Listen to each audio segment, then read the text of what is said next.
The House comes to questions for oral answer. Question number 1. Tēnā koe, Mr. Speaker. Tēnā koutou te whare. My question is to the Prime Minister and asks, ka tū a ia, I runga I te mana o tana kōrero. You turn on the tap, you expect water to flow and for it to be potable and that you can drink it. Mr. Speaker.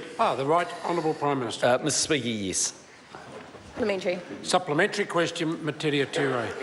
Does the Prime Minister agree with Dr. Russell Death, Professor of Freshwater Ecology at Massey University, that even if we chlorinate all our water supplies, people are still going to get sick from waterborne pathogens associated with the intensified dairy sector, and that another outbreak, as we've seen in Havelock North, is inevitable? The Right Honourable Prime Minister. Mr. Speaker, no. Supplementary. Supplementary question, Metiria Turei. Does the Prime Minister accept that the cleaner the water is before treatment, the cleaner the water is at the tap? The Right Honourable Prime Minister. Mr. Speaker, I'm not a technical expert, but it sounds logical. Supplementary. Supplementary question, Metiria Turei. Will the Prime Minister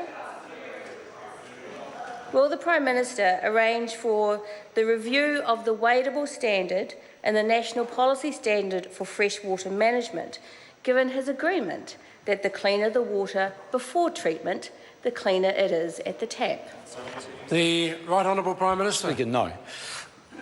Supplementary. Supplementary question, Metiria Turei.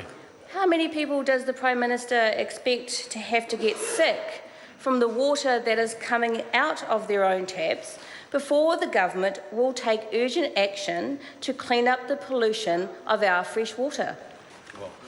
The Speaker, Right Honourable Prime Minister. One thing we can be sure of, this government has done more than any government in the history of New Zealand to clean up waterways, including setting national standards, pouring money into ensuring that our lakes and rivers are improved, and ensuring that New Zealanders can expect a high standard for water. Supplementary. Supplementary question, Metiria Turei. Does the Prime Minister understand that New Zealand has the highest level of waterborne diseases in the OECD? The Right Honourable Prime Minister. Mr. Speaker, I have no basis to either confirm or deny that statement. Supplementary. Supplementary question, Metiria Turei. Why is land use not specified in the terms of reference for the Havelock North inquiry, when it is well known that intensive agriculture is linked to declining water quality and therefore could be a factor in this outbreak? The Right Honourable Prime Minister. Mr. Speaker, the terms of reference are very broad, and I don't think, as much as it suits the member's own political agenda and her followers, that she should jump to conclusions about what the cause of the water concerns are. Question number